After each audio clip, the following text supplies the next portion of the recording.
हर हर महादेव, जय भोलेनाथ। नमस्कार दोस्तों, मैं साधना पांडे मार्गदर्शन पे आपका स्वागत करती हूँ।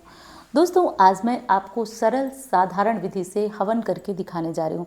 ये हवन आप दुर्गा अष्टमी को कर सकते हैं, नवमी को कर सकते हैं।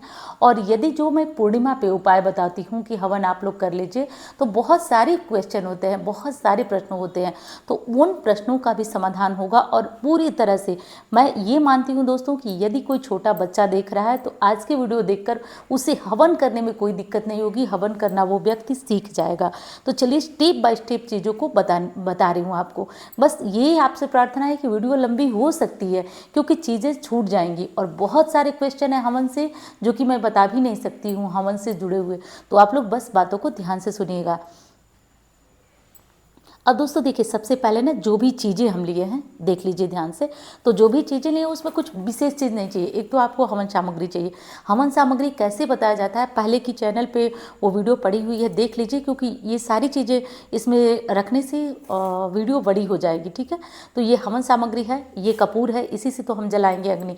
ये लौंग इलायची है, ज़रूरी नहीं है कि ये चीज़ें आप रखें। और ये भोग लगाने के लिए भगवान को।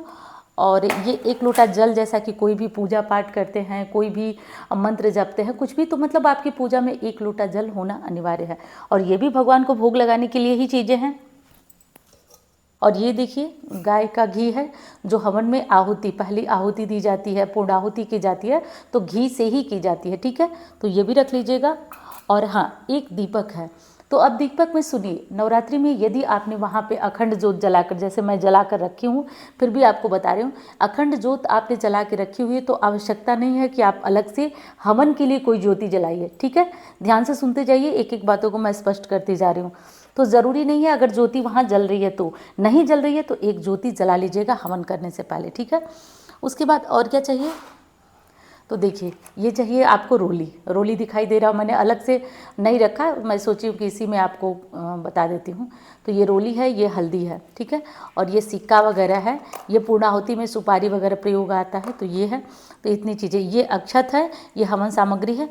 अब हम लोग शुरू कर लेते हैं कि सबसे पहले क्या करना है। ठीक है, सबसे पहले ये सारी सामग्रियाँ मैंने तो अपने तरीके से शुद्ध किया है, फिर भी एक वैदिक मान्यता है कि सारी सामग्रियों को शुद्ध किया जाता है, शुद्धिकरण किया जाता है। तो सब पे एक बार जल फिरा के ओम अपवित्रो पवित्रो वा, ठीक है, ओम अपवित्रो पवित्रो वा ऐसा बोल लेंगे 3 बार। उसके बाद क्या करना है आपको कि अब आपको करना है आचमनी। ठीक है, आचमनी करना है। तो आचमनी में क्या करना है देख लीजिए ध्यान से। थोड़ा सा जल लेना है अपने हाथों पे और इसको आपको अपने होठों से स्पर्श कराना है। ध्यान से देखिए, होठों से ओम, अगर आप मंत्र बोलना चाहते हैं तो 3 बार हमेशा आपको बताती हूँ। ओम केशवाय नमः पहली बार, ओम माधवाय नमः, ओम नारायणाय नमः। ठीक है, 3 बार ओम केशवाय नमः, ओम माधवाय नमः, ओम नारायणाय नमः। अब ये बोलने का मतलब ये होता है कि जब आप ये 3 नाम लेते हैं तो आपका शरीर अंदर से पवित्र हो जाता है और किसी भी पूजा पाठ को करने के काबिल बन जाते हैं। तो भगवान विष्णु के ये सारे नाम जो आचमन में लिए जाते हैं, बस इसीलिए लिए जाते हैं कि आप अंदर से पवित्र हो सकें उनके नाम से। ये कर लिए। उसके बाद हस्त प्रक्षालन, हाथों पे थोड़ा सा जल गिरा करके हाथों को धो लीजिए, पोंछ लीजिए। ठीक है, साफ कपड़ा पास में रखे रहिए, पोंछ लीजिए।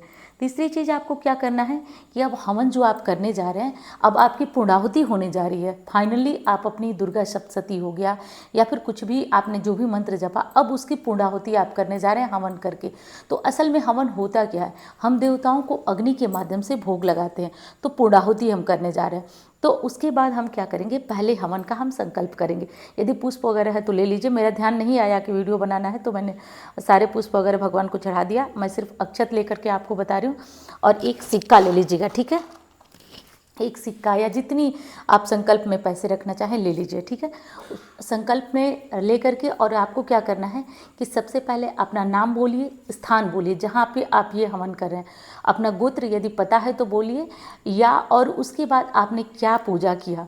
तो आपने दुर्गा सप्तशती पढ़ी, आपने कोई मंत्र जपा, तो बोल दीजिए माता से कि अब माता रानी आप उसकी पूर्णता करें, आप ये जो मैं हवन करने जा रही हूँ या जा रहा हूँ स्वीकार करें। ऐसा बोलते हुए आप इसको गणेश जी के नाम से यहाँ छोड़ देंगे। ठीक है, अब ये चीज़ हो गई आपकी। अब उसके बाद क्या करना है कि हम हवन कुंड की पूजा करेंगे। देखिए वैसे ये सारी सुबह में मैं सारी काम कर चुकी हूँ, हवन कर भी चुकी हूँ, जैसा कि आप देख रहे हैं हवन कर भी चुकी हूँ सुबह में मैं। लेकिन अभी मैं आपको बता रही हूँ तो मैं सारी चीज़ें करके आपको दिखाऊंगी। तो हवन कुछ कुंड की पूजा में कुछ विशेष नहीं करना होता, बस थोड़ा सा हल्दी शुभता के लिए छिड़क देंगे और थोड़ा सा आप ये कुमकुम छिड़क दीजिए, थोड़ा सा अक्षत छिड़क दीजिए, ठीक है। और पवित्र हम कर ही चुके हैं हवन कुंड को। अब उसके बाद क्या करना है कि अब हम अग्नि प्रज्वलित करेंगे, ठीक है। आग, तो बहुत सारे लोगों का बहुत बार ये प्रश्न होता है कि दीदी हम जो है गाय के गोबर के उपले पे करें, लकड़ी नहीं मिलती है। तो देखिए ये पूरी तरह से हमारी इच्छा पे निर्भर करता है। तो गाय के गोबर का उपला ना, इसे कम मत समझिए आप लोग। कहा जाता है ना कि ये पूरी तरह से ये जो हवन होता है गाय के गोबर का, इससे लक्ष्मी की कृपा होती है, माता की कृपा होती है। तो बहुत महत्वपूर्ण है ये हवन करना। और गाय के गोबर पे तो मिल जाए तो सोने पे सुहागा हो जाता है।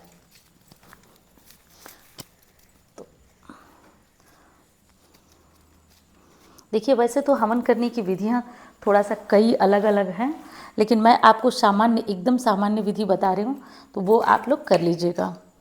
और देखिए 2 कपूर की टिक्कियाँ रख लीजिए। कभी ना मतलब अपवित्र चीज़ों से अग्नि प्रज्वलित नहीं की जाती है, ये ध्यान रहे। वैसे तो अगर वैदिक शास्त्रीय रीति लें तो उसमें बताया जाता है कि हवन की अग्नि को हवन कुंड के से घुमा करके रखी जाती है। ये सारी वैदिक रीति है, लेकिन मैं आसान विधि से सामान्यतः आपको बताने जा रही हूँ, तो इसलिए इस बात का आप लोग ध्यान रखिएगा। आम की लकड़ियाँ यदि आपके पास हैं तो जैसे देखिए ये आम की छोटी छोटी लकड़ियाँ हैं, तो इसके ऊपर रख देंगे। ध्यान रहे अग्नि जलाने के लिए आप कोई भी अपवित्र चीज़ का प्रयोग न करें। और ये देखिए ये बेल की लकड़ी है, छोटी सी मुझे मिल गई थी, तो मैं ये भी रख दे रही हूँ। हमारी अग्नि प्रज्वलित हो चुकी है। तो अग्नि जब प्रज्वलित हो चुकी है तो सबसे पहले अग्नि का हम पूजन करेंगे, ठीक है। सबसे पहले अग्नि का पूजन करेंगे। और एक चीज़ मैंने आपको बताया था कि यदि आपकी अखंड ज्योत जल रही है तो ठीक है, नहीं जल रही है तो एक ज्योत यहाँ भी जलाकर आप रख लीजिए, ठीक है। अगर अखंड ज्योत आपकी प्रज्वलित नहीं है तो आप ये ज्योति जला लेंगे। और प्रयास करें कि ये जो हवन आप कर रहे हैं वो माता के सामने करें, ठीक है। दीपक हम जला चुके हैं। यदि अखंड ज्योति नहीं है तो दीपक का भी थोड़ा सा हम लोग पूजन कर लेंगे। पंचोपचार मतलब कि फूल से, गंध से, अक्षत से, भोग से, इस तरह से करके हम दीपक का पूजन करते हैं। ध्यान रखिए दीपक का जो पूजन होता है उसमें कोई भी चीज़ दीपक के अंदर न जाए, ठीक है। तो इस तरह से करके हम पंचोपचार दीपक का पूजन कर लेंगे। उसके बाद अब हम करेंगे अग्नि का पूजन। सर्वप्रथम क्या करेंगे कि अग्नि देव के लिए गंध अक्षत चढ़ाएंगे, ठीक है। तो अग्नि का हम पूजन करेंगे। कोई भी चीज़ आपको अग्नि में नहीं समर्पित करना है। गंध अक्षत जो भी आप चढ़ा रहे हैं वो सब आपको यहाँ पे समर्पित करना। अग्नि में सिर्फ और सिर्फ भोग समर्पित करेंगे। पुष्प वगैरह है तो डाल दीजिए। उसके बाद हम अग्निदेव को लगाएंगे भोग, ठीक है।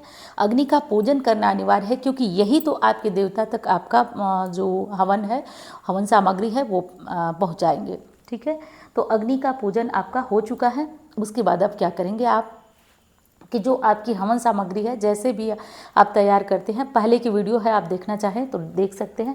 इसके बाद हवन सामग्री में जो है कि थोड़ा सा आप घी डालिए, घी ज़रूर डालिए और थोड़ा सा ड्राई फ्रूट डालिए। इसके बाद पहली आहुति जो हम देंगे वो क्या करेंगे, तो पहली आहुति देखिए घी की दी जाती है। किस देवता के नाम से, तो पहली आहुति जो दी जाती है वो दी जाती है नवग्रहों के नाम से और गणेश जी के नाम से। तो ओम गंगणपतये स्वाहा, ओम गंगणपतये स्वाहा, ओम गंगणपतये स्वाहा, ठीक है। ये चीज़ें आप ध्यान रखिएगा कि दोनों हाथ लगा दीजिएगा। मैं बताने के चक्कर में भूल भी जाऊं तो आप ध्यान रखें। तो इस तरह से करके आपको देना है, ठीक है। ये 5 बार हो गया। अब इसके बाद जो है, अगर ये घी उपलब्ध नहीं है आपको और आप सोच रहे हैं कि घी तो नहीं है हमारे पास गाय का, तो फिर कैसे करेंगे, कोई बात नहीं। हवन सामग्री से ही आप 5 बार गणेश जी का नाम लेकर के आहुति दीजिएगा। अच्छा, जब भी आहुति दें तो एक चीज़ का ध्यान रखें, कभी भी ना पूजा पाठ में इस उंगली का, ध्यान से देख लीजिए, इस उंगली का और इस उंगली का प्रयोग नहीं होता है। हमेशा ऐसे प्रयोग करना है, ठीक है। ऐसे, ये बीच की 2 उंगलियां और ये ऐसे करके प्रयोग। तो अगर मान लीजिए घी नहीं है, आप नहीं दे पा रहे हैं, तो फिर आप इस तरह से करके और ये हवन सामग्री से ही 5 बार गणेश जी का नाम लेकर के आहुति दे दीजिएगा। उसके बाद एक मंत्र बोला जाता है, ब्रह्मा मुरारी त्रिपुरांतकारी भानु शशि भूमि सुतो बुधश्च गुरु च शुक्र शनि राहु केतु सर्वे ग्रह शांति करा भवन्तु। तो घबराइएगा नहीं, ये नहीं ज़रूरी है कि आप मंत्र जपिए, ठीक है, बिल्कुल ज़रूरी नहीं है कि आप मंत्र जपिए, ठीक है। आप नवग्रहों के नाम से ओम नवग्रहाय स्वाहा ऐसे बोल सकते हैं, ठीक है, नवग्रहाय स्वाहा, ओम नवग्रहाय स्वाहा। नवग्रहों के नाम से 5 आहुतियाँ दे सकते हैं, 3 आहुतियाँ दे सकते हैं, और चाहें तो आप बहुत जल्दी है तो आप 1 आहुति नवग्रह के नाम से दे सकते हैं। अलग अलग करना चाहें तो ओम सूर्याय स्वाहा, ओम चंद्रमसे स्वाहा, ओम मम मंगलाय स्वाहा, ओम बुम बुद्धाय स्वाहा ऐसे बोल करके दे सकते हैं, ठीक है। वो टोटल आपकी इच्छा पर निर्भर करता है कि आप हवन कैसे और किस प्रकार कर रहे हैं। लेकिन ये ध्यान रहे कि सर्वप्रथम 5 आहुति घी की देते हैं तो बहुत अच्छा होगा, ये गणेश जी के नाम का होगा। उसके बाद 9 ग्रहों के नाम की आप चाहें तो हवन सामग्री से या फिर घी से 5 आहुतियाँ, 3 आहुतियाँ दे सकते हैं, ठीक है। आपकी मन की बात बता रही हूँ, 5 आहुतियाँ कम से कम दीजिए, मेरे कहे अनुसार तो यही सही है। अब उसके बाद जितने भी आपको देवी देवता आपने मंदिर में रखा है, जितने देवी देवताओं को आपको विश्वास है, जैसे स्वाहा, ठीक है, ध्यान रखें आप इस तरीके से ही दीजिएगा, ये तर्जनी और कनिष्ठा इसका प्रयोग नहीं होना चाहिए, ठीक है, तो ये ध्यान रहे, और ऐसे करके स्वाहा, ठीक है। अब जितने भी देवी देव, मान लीजिए कि आपने अपने घर में हनुमान जी को रखा है तो ओम हनुमते स्वाहा, और मान लीजिए कि भगवान विष्णु जी हैं, लक्ष्मी जी, ओम विष्णवे स्वाहा, ओम लक्ष्मी देव्याय स्वाहा। ये मैं साधारण बता रही हूँ, मंत्र आता है तो आप मंत्र से खूब अच्छे से जप कर सकते हैं, ठीक है। जैसे माता लक्ष्मी का मैं पूर्णिमा में बताती हूँ तो उनके मंत्रों से ऐसे करके आप हवन दे सकते हैं। अब ये ज़रूरी नहीं है कि यही सामग्री हो, केवल और केवल घी से भी आहुतियाँ दे करके आप कर सकते हैं। जैसे हवन सामग्री का इंतज़ाम नहीं है तो आप घी से भी आहुति दे सकते हैं, ठीक है। ये चीज़ आपको बहुत ज़्यादा ध्यान रखना है। अब इस तरह से करके जितनी भी देवी देवताओं के आपके नाम याद हैं उतने नामों की आहुतियाँ आप दे दें, ठीक है। ये सारे काम आपने कर लिया। अब उसके बाद जो मुख्य चीज़ है उस पर ध्यान दीजिए। अब हो सके तो आप हवन करने 2 लोग बैठिए, ठीक है, हो सके तो हवन करने 2 लोग बैठिए, और जो आपने मंत्र जपा है, ठीक है, जो आपने मंत्र जपा है, ये कभी भी मंत्र जपते समय माला को खुला नहीं रखते हैं, ठीक है, माला को खुला नहीं रखते। मैं आपको दिखाने के लिए बता रही हूँ, माला को हमेशा दुपट्टे में, साड़ी में या फिर जो गोमुखी आती है उसमें ढक के ही जपा जाता है, और माला जपने की मुद्रा हमेशा यही होनी चाहिए, इस तरीके से, ठीक है, देखिए इस तरीके से। तो एक आदमी परिवार का, या फिर अगर आप कंफर्टेबल हैं तो आप इस तरह भी कर सकते हैं, ठीक है, लेकिन इन 2 उंगलियों का इस्तेमाल हम नहीं करेंगे। तो इस तरह से एक आदमी जो है, जो आपने मंत्र जपा, जैसे मान लीजिए कि आपने दुर्गा जी का नवार्ण मंत्र जपा है, उस मंत्र से बोलते हुए आप माता दुर्गा को, एक आदमी जपता रहे और दूसरा आदमी इस तरह से करके बोलता रहे स्वाहा, ठीक है।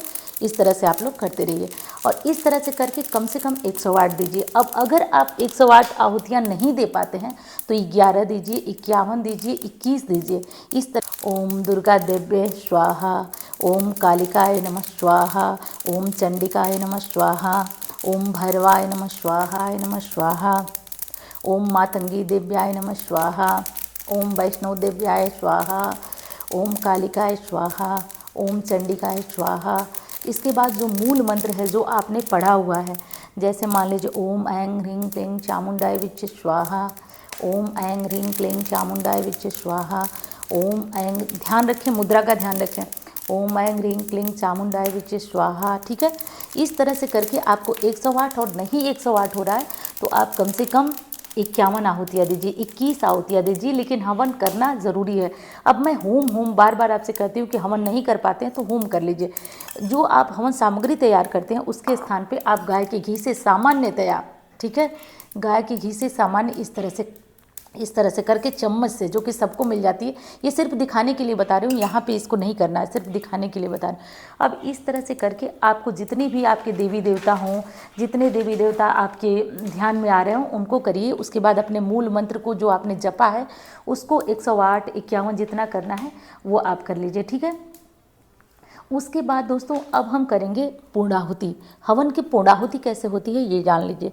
तो पूर्णाहुति में जो आप थोड़ा थोड़ा फल रखे हैं आप उन फलों को भी चढ़ा सकते हैं, वो टोटल आपकी इच्छा के ऊपर है। उसके बाद आज के दिन बना होता है पूड़ी हलवा, तो पूर्णाहुति में एक पूड़ी हलवा डाल सकते हैं, एक सूखा नारियल डाल सकते हैं, कुछ भी डाल सकते हैं। और नहीं है, कोई व्यवस्था नहीं लग रही है कि आप कुछ भी कर दें, तो एक बतासा ले लीजिएगा। मैं बता नहीं पाई हूँ आपको, एक बतासा ले लीजिए, बतासा मैं मंगवा नहीं पाई हूँ, ठीक है। और बतासे के ऊपर बतासे को और इस लौंग को घी में डुबा लीजिएगा, ठीक है। बतासे और लौंग को घी में डुबा करके, ध्यान रखें, देखिए लौंग और बतासे को घी में डुबा करके ओम पूर्णाहुति, ठीक है, ऐसे बोल करके और आपको पूर्णाहुति कर देना है। अब ये भी आपको उपलब्ध नहीं हो पा रहा है तो आप एक पूड़ी ले लीजिएगा, उसके ऊपर थोड़ा सा हलवा रख लीजिएगा, चना है तो वो रख के, और पूर्णाहुति के लिए वही अग्नि में अंतिम में समर्पित कर दिया जाता है। और अच्छी पूर्णाहुति करना चाहते हैं तो एक सूखा गरी का गोला इस पर रख दीजिए, थोड़ा सा घी में उसको लपेट करके ये रख दीजिए। इस तरह से करके दोस्तों आपका हवन जो है वो पूर्ण हो चुका है। इसके बाद अब देखिए, माता दुर्गा की कोई भी पूजा आप कर रहे हैं, इसके बाद हवन जो आपने किया उसके बाद अब आरती करना आपको ज़रूरी है। क्यों, सुन लीजिए मेरी बात। जो ये आप हवन कर रहे थे, असल में वो देवता को भोग लगा रहे थे। वैसे जो प्लेट में रख के भोग लगाते हैं वो सुगंध के माध्यम से लगता है, और ये जो है वो अग्नि के माध्यम से लगता है। तो अब अग्नि के माध्यम से जब आप भोग लगाए तो ये आपकी पूजा का प्रोसेस था। इसके बाद आपको आरती करना अनिवार्य है।